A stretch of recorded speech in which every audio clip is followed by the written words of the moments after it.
Back in the year of our Lord 2011, video games were having a banner year. That was the year we got titles like Skyrim, Deus Ex Human Revolution, Batman Arkham City, so on and so forth. Thing is, there's one game from that year that sticks out to me because it's actually what got me into the setting that we're going to be talking about today. The video game was obviously Space Marine, and the universe is Warhammer 40,000.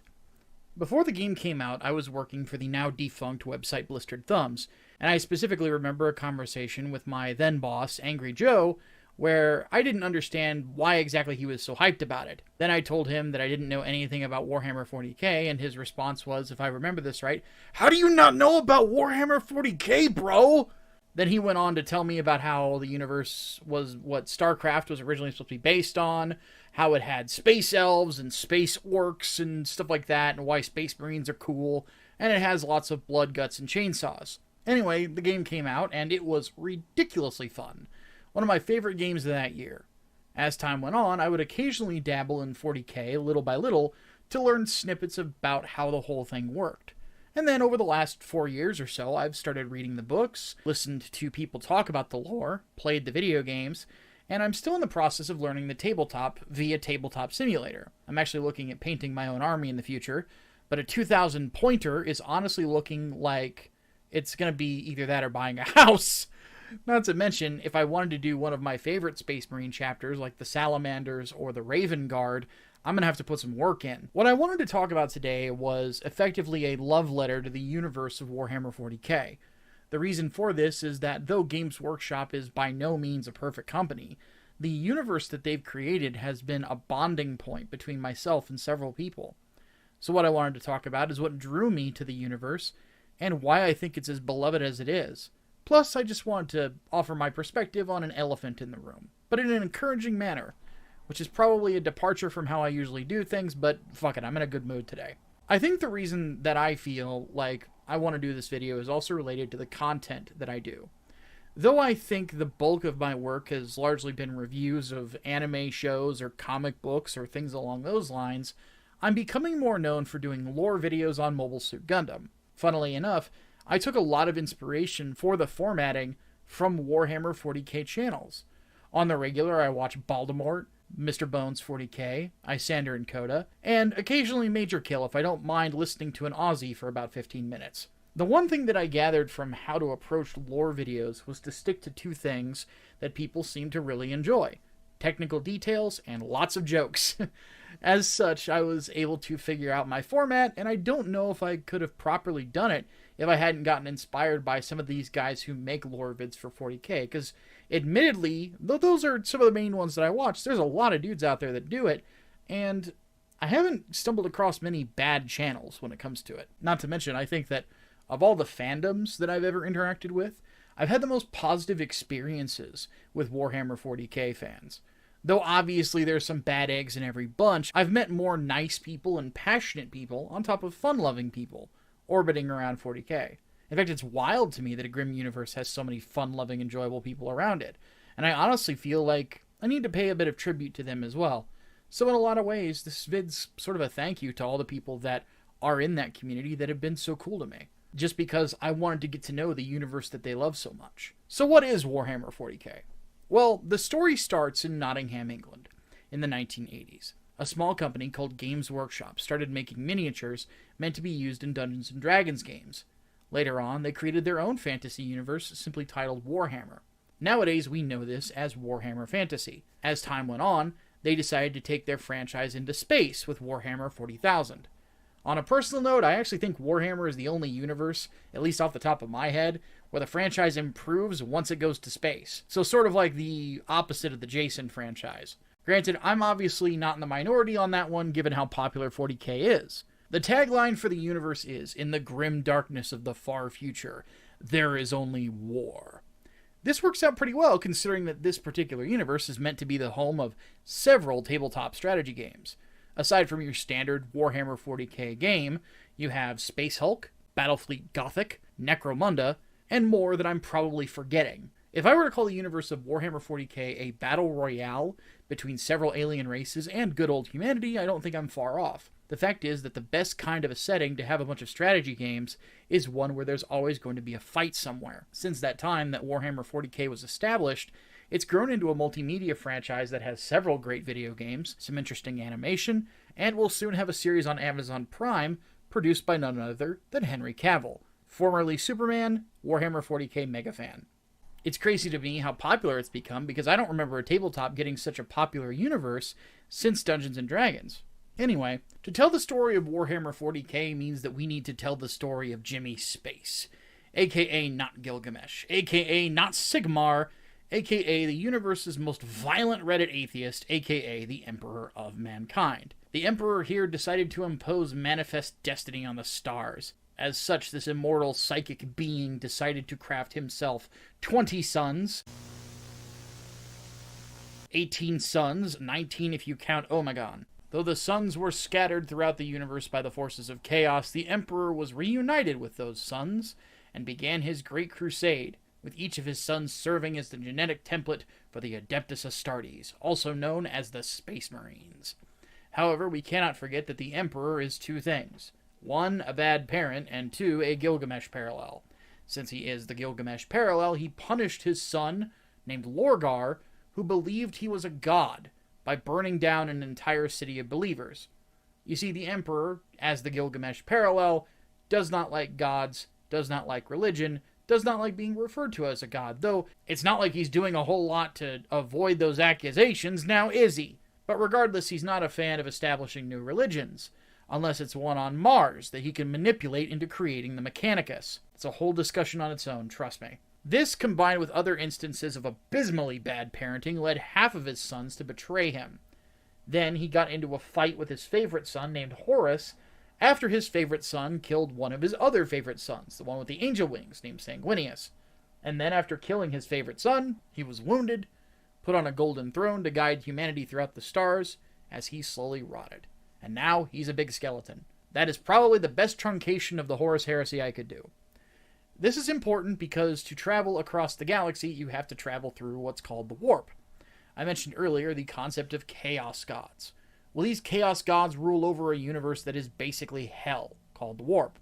Each chaos god is unique in the sense that Khorne is angry, Nurgle is stinky, Slanesh is horny, and Tzeentch is...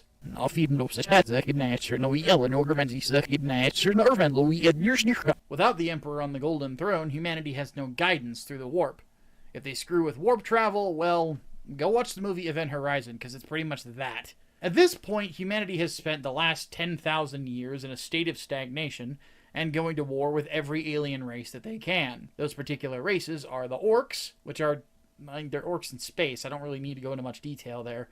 The Eldar, which are space elves, the Dark Eldar, which are dark space elves and really fucking evil, the Necrons, who are space Egyptian Terminators and pretty cool, the Tau, which are space weeaboo communists who suck, the Leagues of Votann, who are dwarves, and the Tyranids, who are giant space bugs.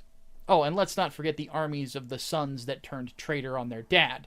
Those are still around as Chaos Space Marines, and have palled up with the demons of chaos and cause all sorts of havoc. The Chaos Space Marines recently got their biggest dub, probably ever, when they managed to colony drop a planet called Cadia. You see, Cadia is outside of this place called the Eye of Terror, a tear in real space that goes directly into the warp.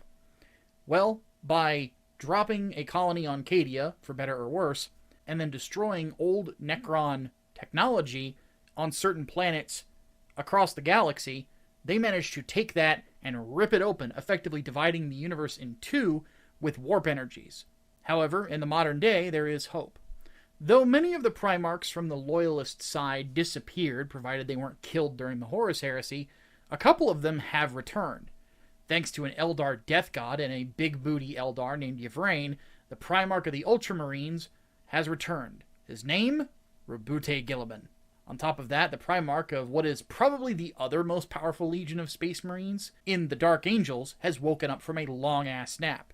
This Charles Dance on steroids looking dude is Lion L. Johnson, and he is a beast. Considering we are in an era where the warp now has a massive tear in it that goes into real space, having 2 Space Marine chapters with their demigod dads back starts to even the odds. For better or worse, that's the setting. I understand that I come from a perspective that's very human-centric, but then again, we are always the main characters, and I'm perfectly fine because I think we're the coolest.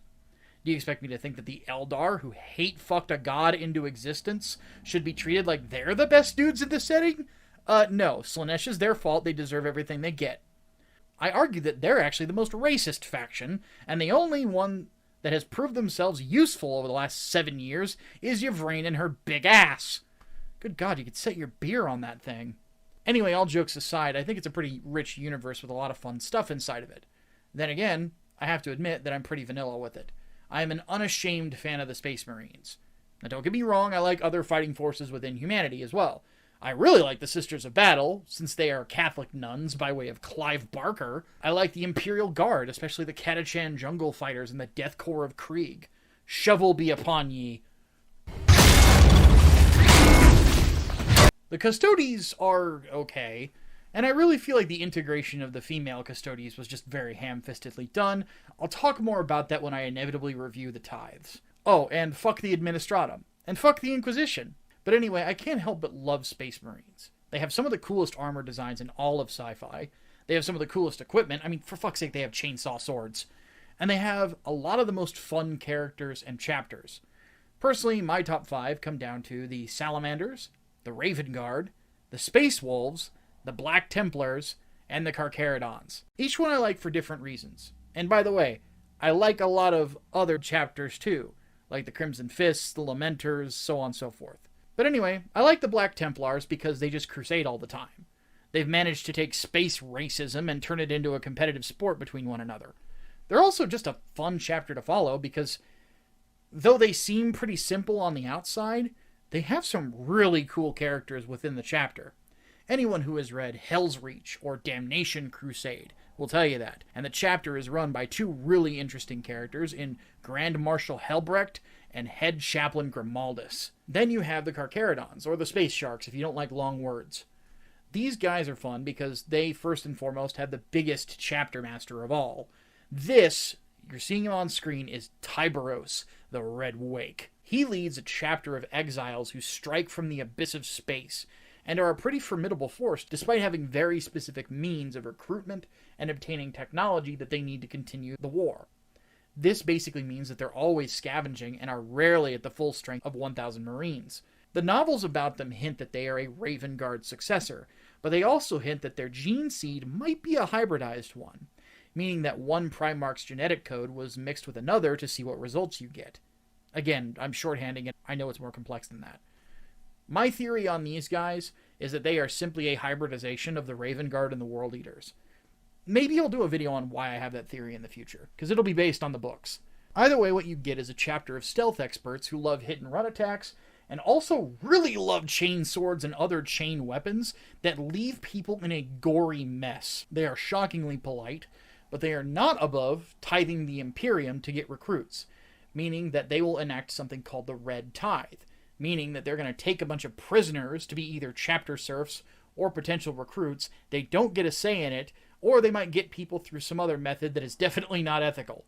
Then again, this is 40k. The Geneva Convention isn't even the Geneva Suggestion here, it just doesn't fucking exist.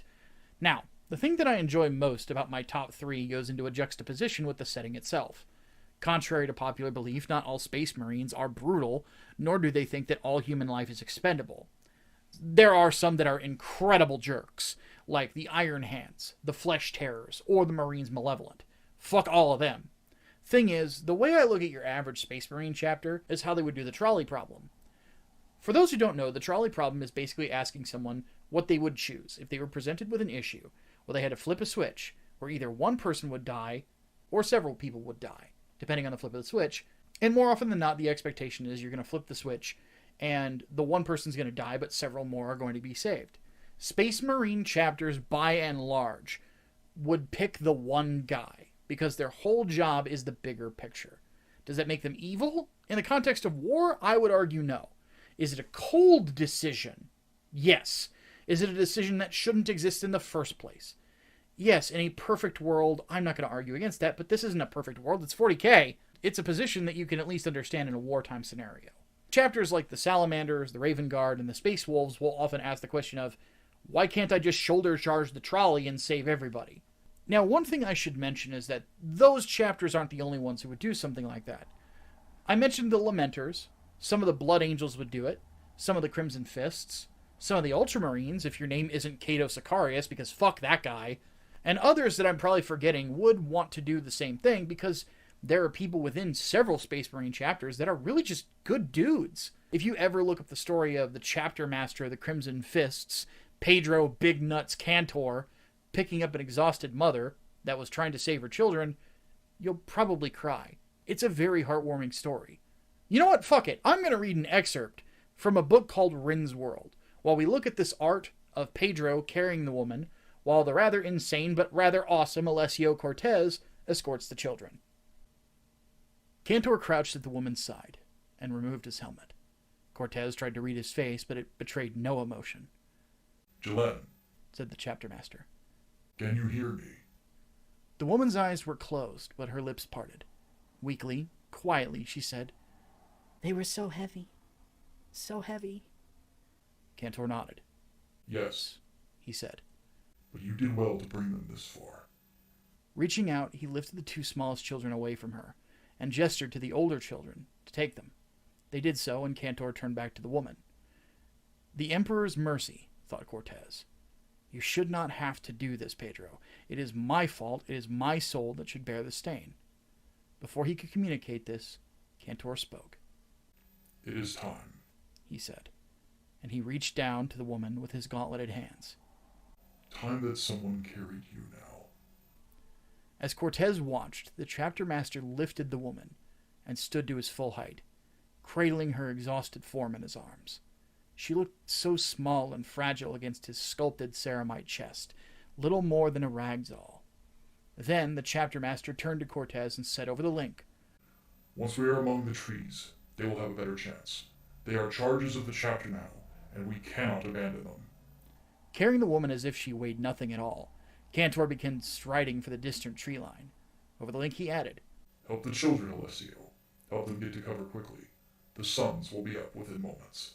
I won't lie, when I was recording that little manly tear that men are allowed every once in a blue moon, that came out of my eye. Then I decided to make myself laugh by thinking to myself, somewhere else in the universe, Cato Sicarius is going, "Oh, but I, Cato Sicarius, who is Cato Sicarius, head of McCrag, cannot help civilians. I might chip a nail because I, Cato Sicarius, must have perfect nails for perfect swordsmanship and blah, blah, blah, blah, blah." God, I fucking hate that guy. Anyway, moments like that, where you see these big hulking space marines extending kindness to just normal people, is ridiculously impactful because the universe is as dark as it is.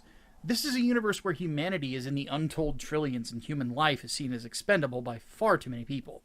So for these men to say that these lives are worth saving and are willing to lay their lives down for others, it hits hard. Some of the best Space Marine art, in my opinion, is of the salamanders helping children away from war zones. There's even a great sequence in a recent animation called Pariah Nexus, where we see a member of the salamanders stand up to a member of the Sisters of Battle, who has lost her faith and doesn't think that civilians are worthy of protection. This son of Vulcan looks absolutely shocked and downright pissed that someone would dare suggest that their lives are not worth saving. When you look at the Raven Guard, their specialty is bringing down tyrants and freeing slaves. The Space Wolves, well, these guys might be a bunch of drunken, goofy Vikings, but these guys went to war with the Inquisition and the Grey Knights, which are basically a Matt Ward plot device of a chapter, because they dared to kill civilians that were under the protection of the Space Wolves. By the way, Logan Grimnar, great chapter master.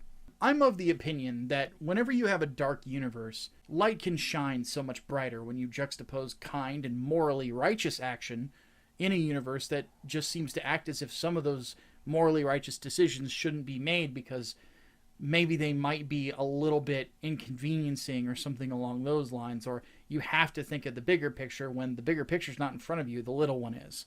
I get some people want to be mired in the misery porn of it all, but I think that characters like this in fiction should exist in dark universes. Imagine if Berserk was as dark and miserable as the Black Swordsman arc all the time. I don't think that manga would have ever gone anywhere, because you'd have just been miserable constantly. I feel the same way with 40k. You'll never see me advocate for getting rid of Grimdark. Fucking never. But I will always state that it's a good thing to have some nobility in there as well. The other thing I have to mention about 40K right now is I have an appreciation for the fact that it's a science fiction universe that doesn't seem like it's trying to be anything but itself. I feel like too much sci-fi these days tried to pursue an audience that wasn't interested in it in the first place, for whatever reason, in trying to change itself to fit everybody else, being people that are not interested. It just turned into a generic blob of nothing. Star Wars did it, Star Trek did it, and look where they are now. Warhammer 40K seems to want to still be gory, messy, and dark. 40K is one of those universes where a story can be body horror, supernatural horror, cosmic horror, space opera, a war story, any combination of the previous examples, or all of them at the same time. I don't really know a whole lot of places where they can pull that off, and that unique setting is one that I'm of the opinion they use really well. The thing I'm hoping for is that in the universe, in the future, they don't think they need to fit the same pressures that other sci-fi universes have. It's kind of obvious that you can have very noble elements within 40K, but this is also still in a universe where the severed heads of human servitors are used as speakers. I mean, you just have the flat-out existence of the Drukhari, who seem to think that rape and murder are effective means of communication. You have crazy mechanical bio-horror of the Mechanicus. You have the Night Lords and their love of potato peelers, and dozens of other examples. These are things that should be leaned into, because I'm of the opinion that having so many cool elements, and also horrifying elements, could actually end up pulling in people from different genres of entertainment. This is a science fiction universe that has enough differences from the mainstream to where it can actually appeal to a substantial group of people that are already into different subgenres of entertainment. It's a science fiction universe that has something for horror fans. It's a science fiction universe that has something for war movie fans, so on and so forth. Granted, this is already assuming that these people are into grim stories, but I'm also of the opinion that if Dune and Game of Thrones can stay even relatively true to themselves and gain levels of popularity, I think 40K can too. Now, the last thing I want to do with this particular video is just kind of offer a different thought to what some people have put out there in regards to 40K. Specifically in regards to the idea that you have to enjoy this particular universe with a sense of irony or try to force it into being a sort of satire. Especially where it's getting a little bit too specific, to the point where it feels like you're trying to cram in your own personal politics when they might not be applicable and you feel pressured like you have to do that or something. I titled this video that I unironically love 40K for a reason. I don't care if a science fiction universe is over the top. From the outside looking in, most science fiction is over the top. It's just the nature of the beast. However, it seems that whenever an over-the-top type of fiction exists, some people seem to think that you have to engage with it completely tongue-in-cheek with a really weird sense of irony. Bros, let me tell you this right now with as much love as I have in my heart. Life is better when you revel in the things you care about and love. If you're passionate about 40K and you think that it's an awesome universe, then I think that it's awesome you're that passionate about it and you have nothing to be ashamed of. You do not need to turn yourself into Movie Bob because you think that someone is going to judge you for the things you like. Anybody who judges you harshly for enjoying nerd stuff and wants you to be as miserable as Movie Bob and think that everything's got to be tongue-in-cheek and satire and this, that, and the other, those kind of people are not worth having around. Second, you don't need to force-feed political parallels into stories where they might not belong. To use a Warhammer fantasy example, I was listening to a podcast that I like most of the episodes of, but they tried to make the Tsarina and Ice Queen of Kislev from Warhammer Fantasy into Donald Trump. Let me just say this, to both sides of the political aisle. Please stop bringing the Orange Man into everything. Escapism exists for us to fucking escape, for God's sake. And most of us don't want to think about politics more than once every 4 years. In this particular case, all you're doing is trying to fit a very orange square peg into a very blue round hole. You see, the gentlemen in question were making the assumption that because the nation of Kislev has a mandatory armament law for civilians in regards to firearms, that it's a parallel to the United States. And that makes her a parallel to Donald Trump. The problem is that we're ignoring the context of the situation, and we're ignoring the fact that Switzerland exists. More than likely, the Swiss were what was being referenced in regards to mandatory firearm laws because Switzerland actually has one, and the US does not. Not to mention, directly north of Kislev are the lands of chaos. There's a constant threat of Viking war bands coming south and burning your crops, killing your kids, raping your wife, and then sacrificing your ass and the rest of you to their particular chaos god, all just to gain 1 or 2 more spikes on their massive shoulder pauldrons.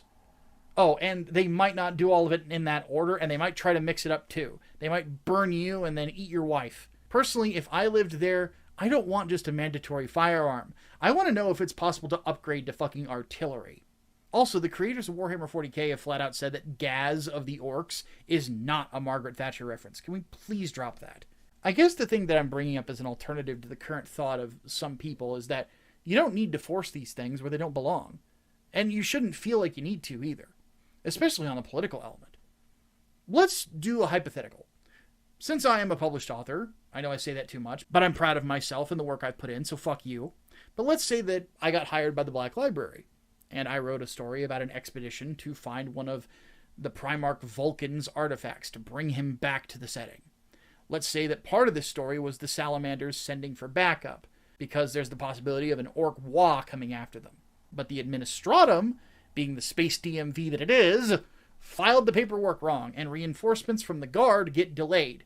Oh, and because of a mistake with an astropath, reinforcements from the successor chapter, the Covenant of Fire, end up at the planet Pit of Helios 4, which ends up being a Sisters of Battle convent that is very confused as to why these Marines showed up, instead of going to Pit of Helios 6, where the artifact is. Now, would this be my general distrust of the government bleeding through into my work? Yes. And it's something that I think all people who write fiction fall into at some point or another. Art is an expression of self, after all. But at the same time, is it necessarily something specific? With me, not particularly. But it would have an air of relatability to it, I would think. It's a situation that a normal person reading a book or watching a TV show or whatever could relate to, because the Administratum, like I mentioned, is basically the DMV in space, but way worse. We've all been there, and we can understand the frustration of the characters that much better. So, my friends, let me end this with a bit of encouragement. On a personal level, I fly the flag of unironically loving great science fiction universes. There's no need to cram allegory that doesn't belong, unless it actually has something that was intentional from the creator. There's no need to act like Movie Bob, please never act like Movie Bob, and think that everything needs to be tongue-in-cheek or self-referential, when it can just be good on its own merits. There's never going to be a point where I stop enjoying the things that I enjoy unironically. And so far, it's been a pretty awesome way to live. Now, in the future, I plan on actually working a bit of discussion and theory crafting about 40k alongside the Gundam stuff that I do, because I've got some interesting ideas about things that I'd like to throw out there, just to see what happens. On top of that, I'm also going to review the animation that Games Workshop has put out, to let you guys know which ones are a lot of fun to watch, and which ones maybe could have used more time in the oven. It'll be a fun review. Until that point, my name is Micah Curtis, your favorite vanilla gorilla. I will see you all next time.